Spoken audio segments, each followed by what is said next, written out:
Papuri po sa Ama, pasalamat.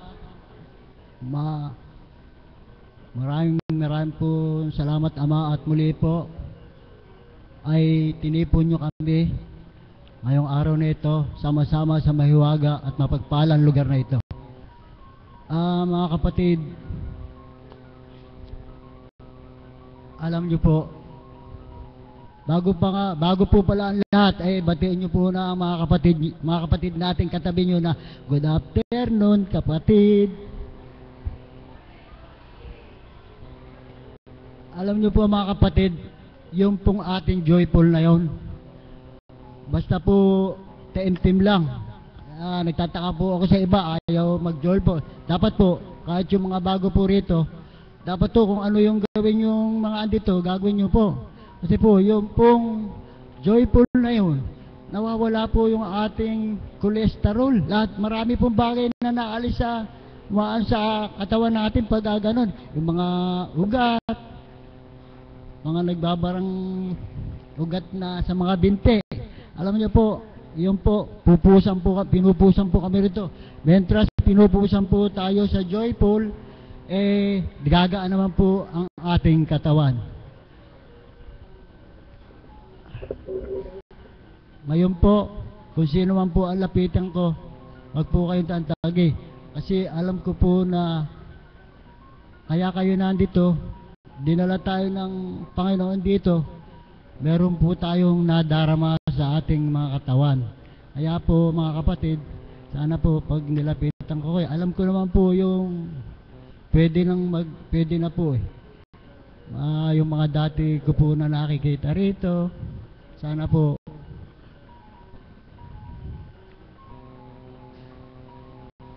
meron po akong tatawagin na dati na po siya rito. Pero siya po ay medyo nagbabakasyon po, dalawang balik na po. Tatawagan ko po ang aming kapatid na Dante. Baka pwede pakibulalas mo yung nadarama mo rito sa loob. Kasi po, dati na po siya. Medyo nag-aano lang po sa Dubai, pero hindi ko po, matagal na po namin siyang hindi nadidinig na mag-share. Ipapaliwanag po sa inyo kung bakit siya pabalik-balik. Kasi po, talaga po mga kapatid, magtiwala po kayo dito sa lugar na ito. Kung ano nyo pong naramdaman nyo, 100% mga kapatid, gagawin nyo. Palakpakan po natin ang ating kapatid. Nabigla ka. Maraming salamat sa iyo kapatid na Popoy. Magandang umaga po sa inyo mga kapatid, mga kasama kong kaps, at sa inyo po mga alagad at sa buong kapatiran. Ibabahagi ko lang po ang kaganapan sa aking buhay. Nito lamang kung bago kami umuwi rito sa Pilipinas. Natatandaan ko po noong unang beses na bago kami umalis, ang mahal na po ay magmensahe sa amin sa lugar na iyon, sa aming dalawa ng kabya ko. Tinuran niya sa amin na saan mang dako kami makarating, ang espiritu niya ay laging nakagabay at patnubay sa amin. Hindi niya kami pababayaan, magtiwala lang kaming lubusan. Ito nga po, yan ang aming pinanaligan at sumampalataya kami sa Panginoon na siya ay tunay na mahabagin at ang kanyang pangako ay walang pagkabula. Noong June 3 po, matapos na ihatid ko yung aking apo sa school, at pagkatapos nun ay nagdala pa ako ng merienda sa opisina ng aking manugang. Pag uwi ko po, naramdaman kong nahihilo na ako. Nung paakyat po kami sa building, nasa elevator na ako, naramdaman ko para na akong babagsak. Pagdating sa flat namin, Sabi ko sa aking kabiyak, masama ka ako, anong pakiramdam ko? Nahihilo ka ako. Sabi po niya sa akin, kasi eka, aga mong nagigising eh. Kulang ka eka sa tulog. Ang ginawa ko po, nagpunta ako sa kama at medyo nahiga ako. Itinabi ko yung aking isang apo. At pamaya-maya po, nakatulog siya. Gayon din po ako. Nung makapananghali po, tumawag yung aming anak na panganay. Kinukumusta kami. Ang sabi ng aking kabiyak, ayun eka, ang tatay mo, nakahiga eka at nahihilo. Ano eka, ang ginawa mo ala naman eka, siguro eka, kulang lang sa tulog yan eh. Ang ginawa po ng anak ko, tumawag doon sa kaibigan naming mga nurse doon, na mga kapwa Pinoy. Ipinabipi po ako. Nang mabipi po ako, ang taas ng BP ko, 190/100. Kinabahan ako. Gayun pa man, sabi ko, hindi totoo yan.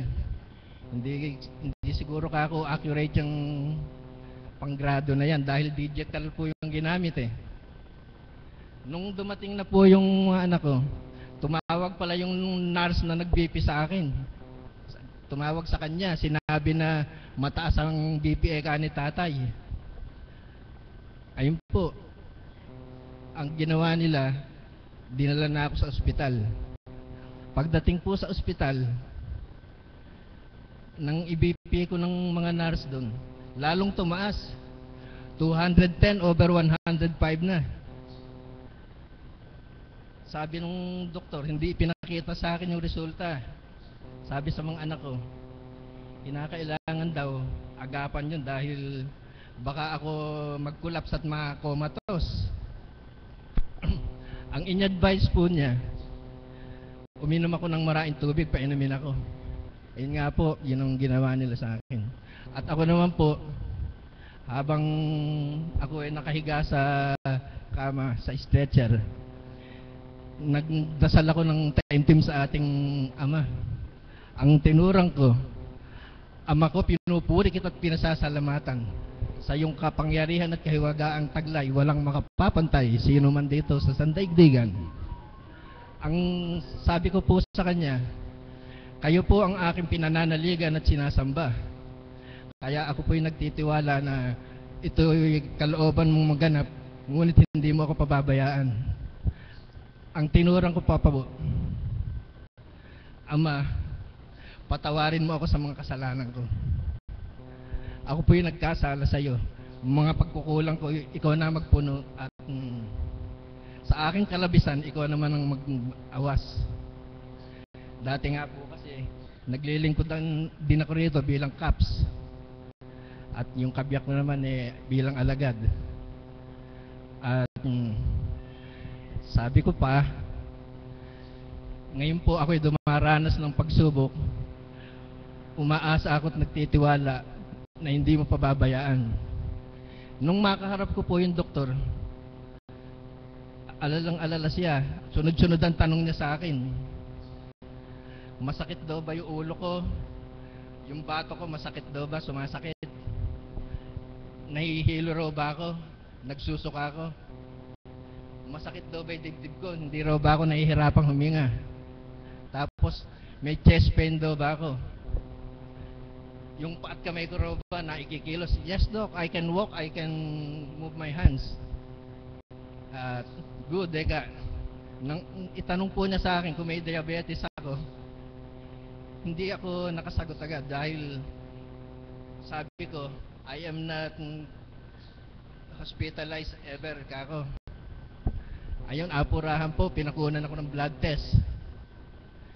Nang matiyak ng doktor na wala akong diabetes, pina-injectionan po niya ako magkabilang braso ko.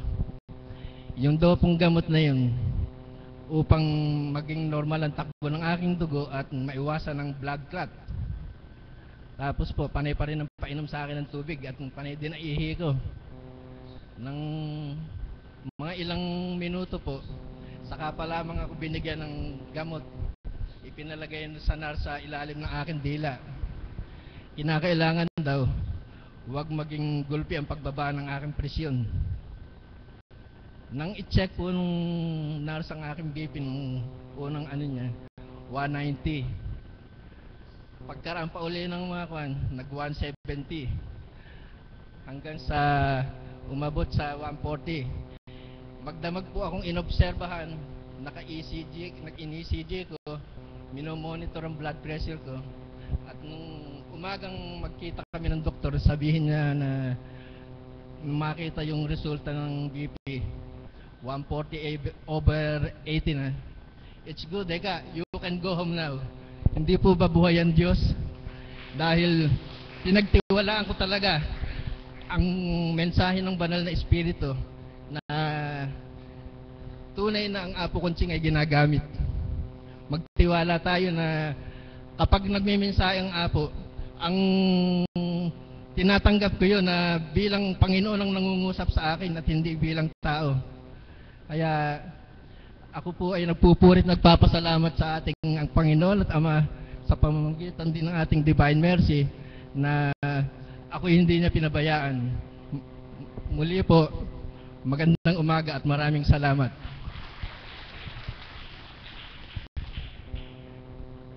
Salamat kapatid.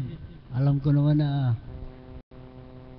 hindi ka pababayaan kasi kahit medyo nga, kailangan kasi para pumunta kayo doon. Pero alam ko naman na nagtitibay kayo mag-asawa.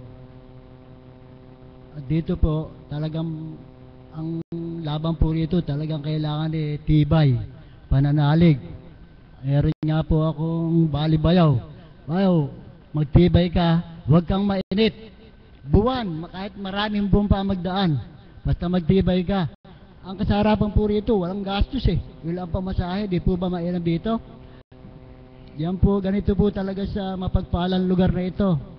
Kami po, ilang taon na po kami rito, 12 na po.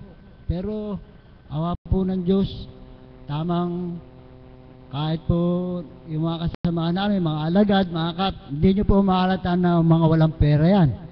Minsan po, kahit mga hindi nyo mahalata na walang mga pera kasi po, puro mga nakangiti yun.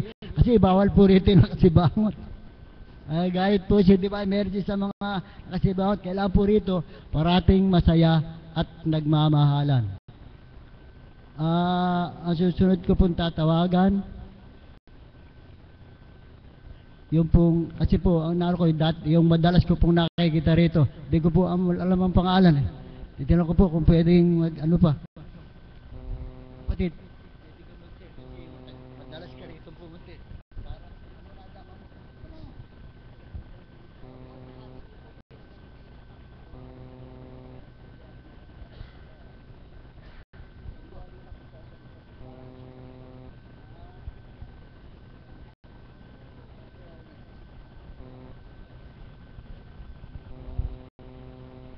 Sige po. Pero napahiya. Isa po, tatawag po ako ng iba.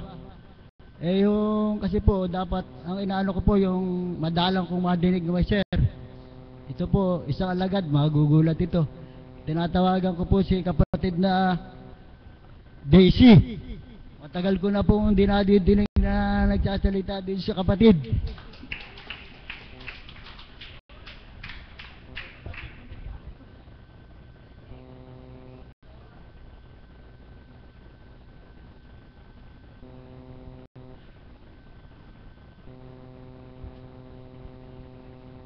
Isang pagpupuri po at pasasalamat sa Panginoon. Bago po kami nakarating dito noon, may ibang plano po kami ng kapatid ko. Pupunta ng Manawag, mag-sightseeing, lahat po yan, ganyan. Pero ang plano po ng Panginoon ang nasunod. Dinala kami dito sa pamagitan ni Julian, yung pinsan ko po. Nakita po niya yung balat ng kapatid ko at sabi niya, ano yan? Psoriasis, sabi po niya. Ay naku, kay Apo, magagaling yan. Yun po ang hinano niya. Talagang ko siniguro niya na gagaling dito siya. Una ho, nag-ano ho kami kung anong ginagawa dito. Parang curious kami kung anong ginagawa dito. So, hanggang ho, nakarating kami dito, ang nadama ko yung mga kanta na ginagamit dito. Na ginagamit din namin sa ibang bansa, yung iba. Pagbuhat ho ron, parang merong gayuma or hindi ko po maintindihan. Parang excited kayong pumunta dito. Basta at 9 o'clock, gusto ko nakabihis na ako. Eat early lunch. At 10:30, nagdito na ako. Ganun ho. Hanggang ho, noon ho una, sabi ko, lahat ho ng mga hindi maganda sa inuugali ko, ang mininsahe ho ni Apo. Sabi ko, bakit alam ni Apo? Ang maano ko, sabi ko, siguro sinabi kay Apo yung mga baligo. Sana yan na lang maganda. Sabi ko po sa kapatid, sa Kevin Sulian. Wala akong sinabi, sabi po niya. Eh, bakit alam ni Apo? Hindi ko po alam na siya dinadaluyan ng banal na espiritu. So, hanggang po, pati pag po, sa akin ang kasalanan, ikaw yun. Ganun po kami. Tapos, o nga ba, alam ni Apo? Sa umpisa ho, sabi ko, hindi na ako pupunta doon. Pag-uwi po namin, pagkano sa bahay, on our way home, yun yung mensahe ni Apo ang sinasabi namin. Bakit nga ba? Sabi ko, ano bang meron? Bakit? Yan lang kasi kung palagi yung pinag-uusapan, ang mangyari, magsasawa kayo, di po ba? Ang sa amin po, walang pagkasawa. On our way home, yung mensahe pinag-uusapan namin, nasa bahay na kami, mensahe pa rin. Pagpahid ng aksi ba sa likod ng kapatid ko, mensahe pa rin. Pagtulog namin, mensahe pa rin. Sabi ko, ano bang meron sa atin dito? Bakit ganito? Parang wala tayong kasawaan. Hanggang parang ang naano namin yung parang excited ho kami palagi. Parang kumbaga ho sa drug addict, nakadroga kami. Yun po ang nararamdaman namin. Hanggang ho sabi ko, si Vicky ho, yung kapatid ko, bago ho siya wala naman ho siyang ginagawa palundag-lundag lang ho, pag-ngiti-ngiti lang siya. Hindi pa siya, ako sabi ko, ako ayaw ko nahuhuli. Kung gusto mo, maglakad ka, mag-tricycle ka. Ako, magdadrive ako. Sabi ko po sa kanya, ay, hindi ate. Hindi mo naman po ba iwan, kapatid mo eh. Tapos sabi ko, sige, daliin mo. Hanggang dumating nga yung, para kaming nagagayuma. Saka ho dati, pag rosaryo, nagro-rosaryo kami gabi nung buhay pa yung mga magulang ko. Tinatamad ho kami. Ano ba yun? Parang we pretended na tulog kami. Kasi nung magpusilyo ang father ko, nakadiparo kami gano'n on the second and fourth mystery. Sabi ko, ay nakakasawa naman. Pero ngayon ho, pag hindi ako nakapag-rosaryo, hindi ako nakapag-chaplains of mercy, at 5 o'clock in the morning, parang kulang ho yung araw ko. Yun ho ang naramdaman ko. Kaya parang dito parang hindi ko po alam kung gayuma, kung droga, kung ano. Basta ang pagpunta ko dito, excited ako. Yun lang po at maraming salamat. Salamat kapatid. Alam nyo po, nag-iisa yan. Mag-iisa, kandaba pa ho na sa bayan pa po ng kandaba ng gagali.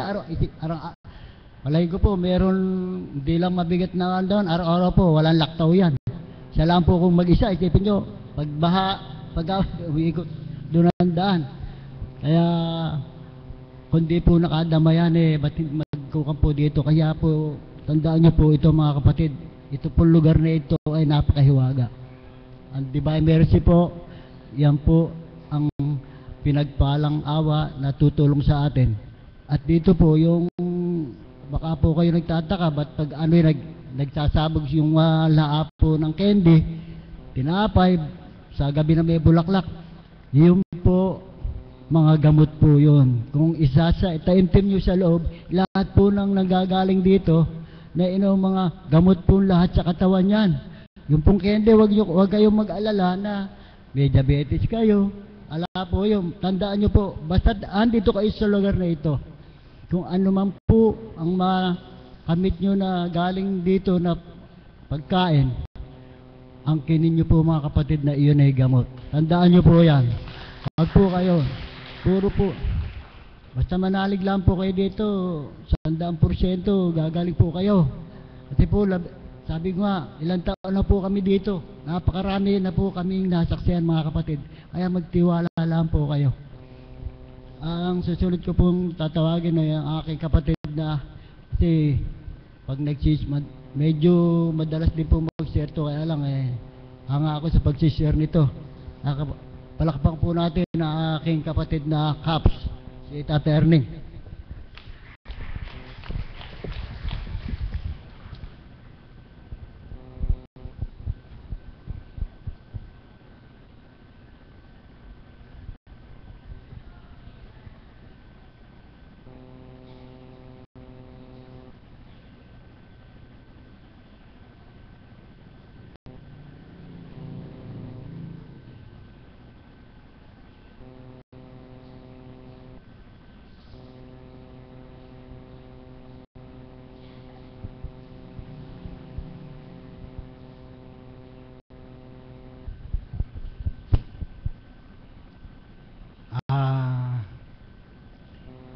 Isang magandang umaga po sa inyong lahat,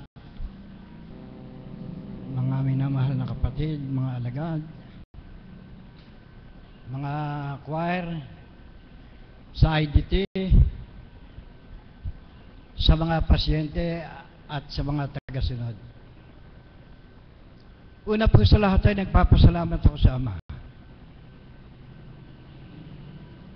sa pagbibigay niya ng lakas ng loob sa akin upang makapagsalita at makapagpahayag at upang maunawaan ninyong lahat.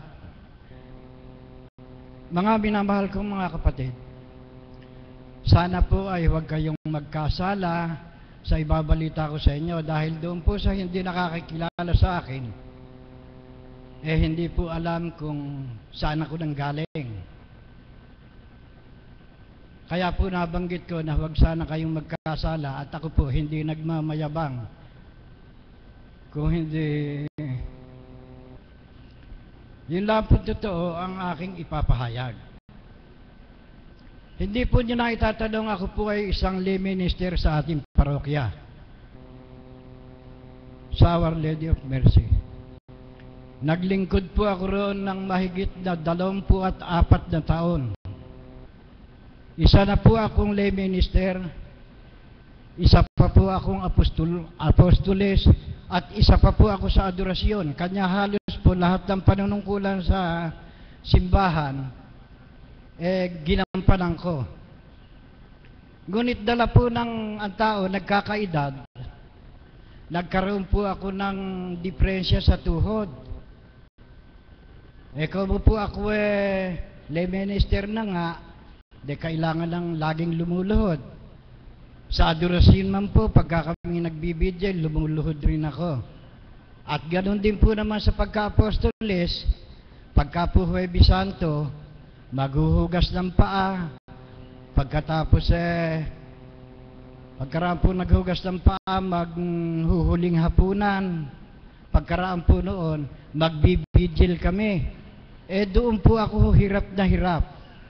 Ngayon, sa amin naman po, merong paabot na kapag karo po kami naglilingkod at nahihirapan na kami na mismo ang magdesisyon na tumanggal dahil sila raw pong kaparian, hindi kami maiaalis sa panunungkulan bilang lay minister. Kung nga po ako nahihirapan, nagdesisyon po ako na bumaba. Kung hindi po ako nagkakamali, taon 2005 nang bumaba ako bilang lay minister. Pagbaba ko po sa lay minister, pati yung apostoles, pati yung adorasyon, nakalimutan ko na. Nagsisimba po ako, manaka-naka na lang, hindi po pares ng aking may obligasyon na lahat ng okasyon sa simbahan ay nandun ako. Nahihirapan po akong lumakad, kaya ganoon na lang ang naging desisyon ko. Pagka minsan, pagkaya ko, nagsisimba ko. Yung po pala, sa hindi ko po inaasahan, yung po pala nakikita ng Ama. Napakarunong po ng Ama. At napakabait po.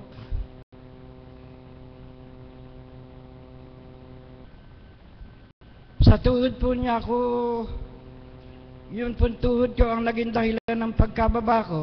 Doon pa rin po sa tuhod pinaraan kung paano ako maibabalik. Ibinalik po ako, hindi roon sa simbahan. Dito po ako tinawag.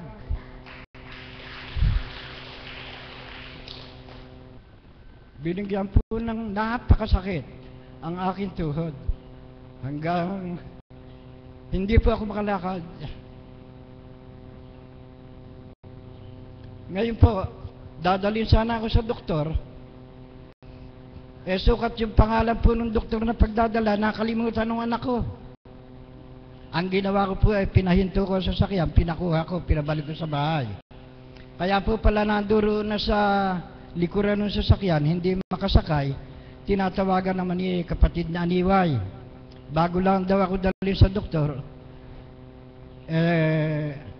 dalhin ako sa kanya. Nang dumating po ako roon, kinukumbinse ko para magpunta rito. Talagang ako po, noon sa unahan, kumbaga man napupunta rito, isinasama lang ako ni kapatid na Aniway. Pero yung sarili ko, hindi po ako laging napupunta. Subalit, nang ayaw ko pong pumayag, ang ginawa, pumasok po roon sa kanyang bahay, kumuha ng isang basong tubig. Pinainom po niya ako. Nang mainom ko po yung tubig, parang kuryenteng gumapang sa buong katauhan ko. Doon po nabago ang aking desisyon. Sige kako, doon tayo pupunta kay Apo. Nang kami po ay dumating dito, pagdating din, nakayakap ako roon sa anak kong bunso, lalaki. Pagbungad ko po roon sa pinto na yun, natatandaan ko, wala akong nabanggit kung hindi. Aba kako, ikaw po ang nakakaalam ng lahat. Kung ano man po ang naging pagkukulang ko, yun po ay pinagsisisihan ko. Nawa po kako, Ama, sa pagpasok ko sa loob na ito ay yung kagandahan ng loob ng dambana ang ipakita mo sa akin. At ako po naman kako nagsisisi at naniniwala sa kapangyarihan po ninyo. Ganun po ang nabanggit ko hanggang sa inakay-akay po ako, umupo ako rin natatandaan ko pa. Hanggang si Apo nagsishare. Sa pagsishare po ni Apo, pagka nandi rin pagka lalapitan ako, tatapikin yung tuhod ko, yung masakit. Aalis na po uli nun. Ikatlong tapik po ni Apo, tinanaw-tanaw akong ganon. Pagkatapos po nagkanta ng alam kong may magagawa ang Diyos. Ang ginawa po noon tayo eka sa akin ganon hindi po ako makatayo Tayo eka. Ikatlong salita po ng tayo tumayo akin ang nangangalugang tuhod ko. Lakad eka. Purihin ang Ama.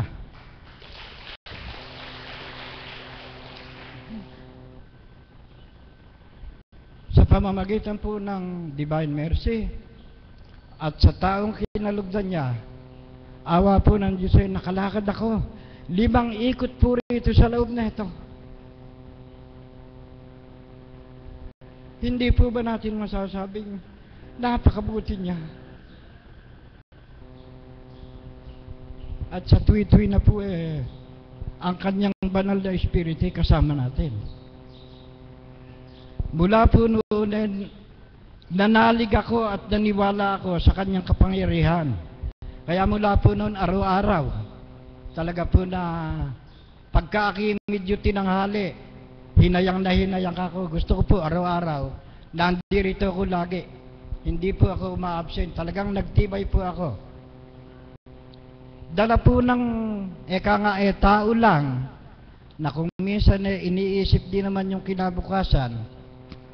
Pagpunta mo po rito, kahit papano, may pag-tricycle. Nararamdaman ko po yung wallet ko, ala ng laman. May tumawag sa aking nagkarpintero. Ako po hindi nyo na itatanong, kung minsan nakapupukpuk pa rin.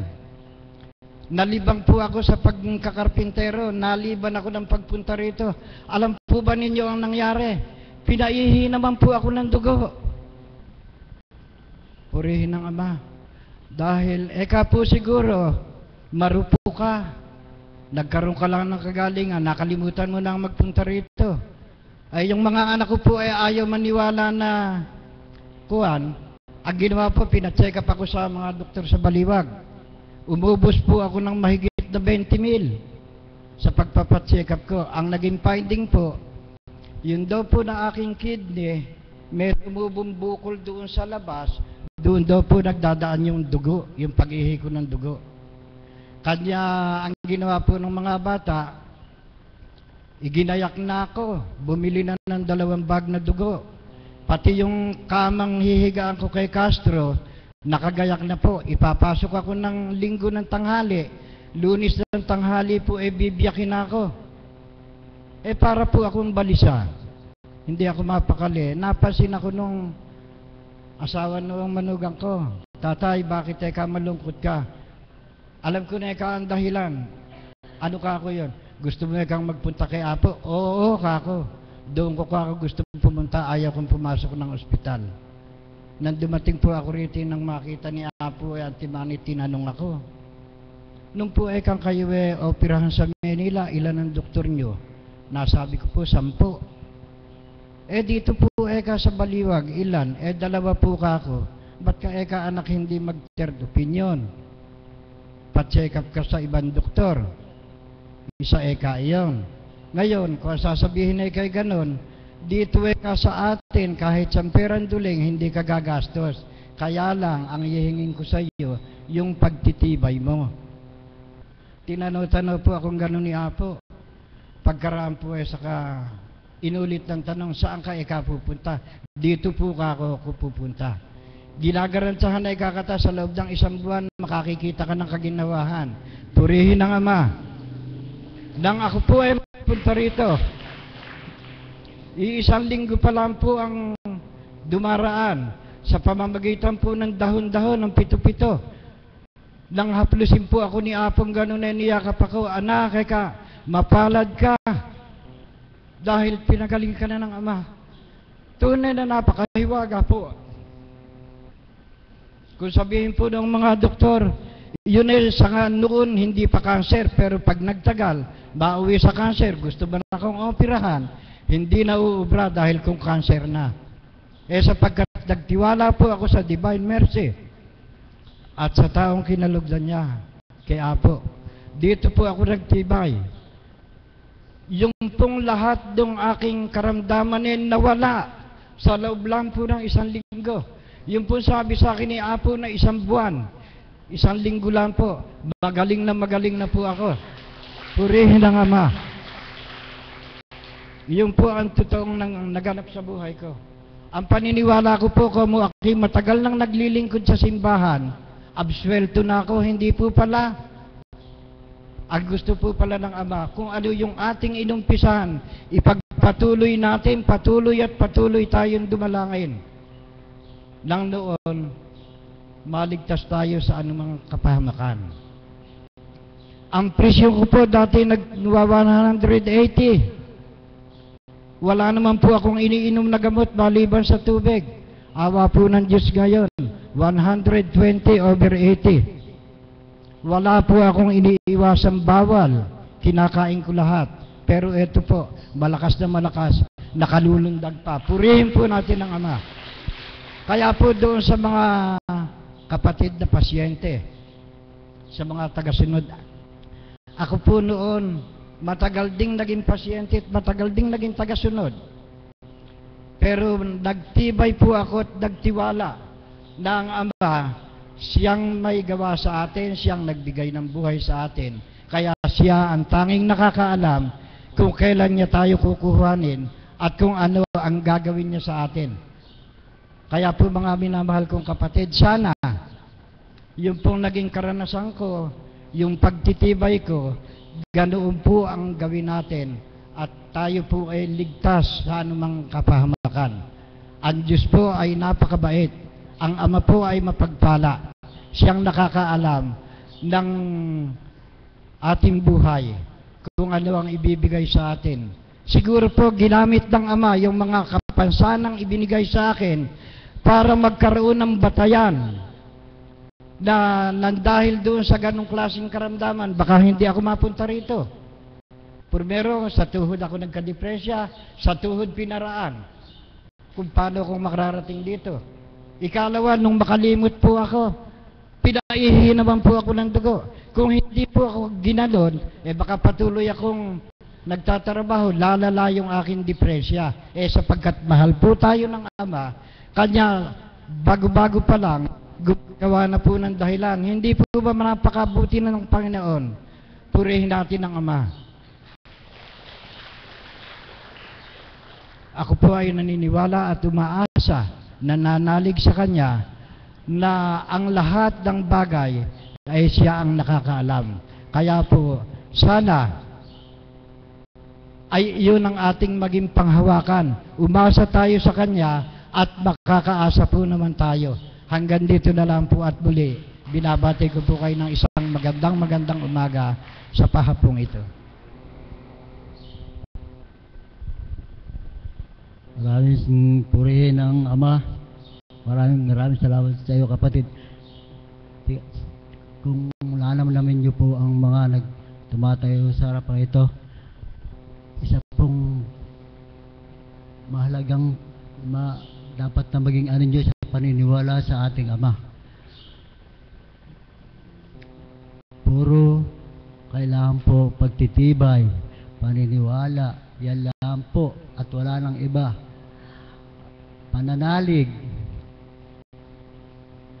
Salamat sa iyo, kapatid, sa maganda mong binahagi. Ang susunod po nating magbabahagi ay ating kapatid. Matagal ko na rin pong dinadidinig nag-share. Si kapatid na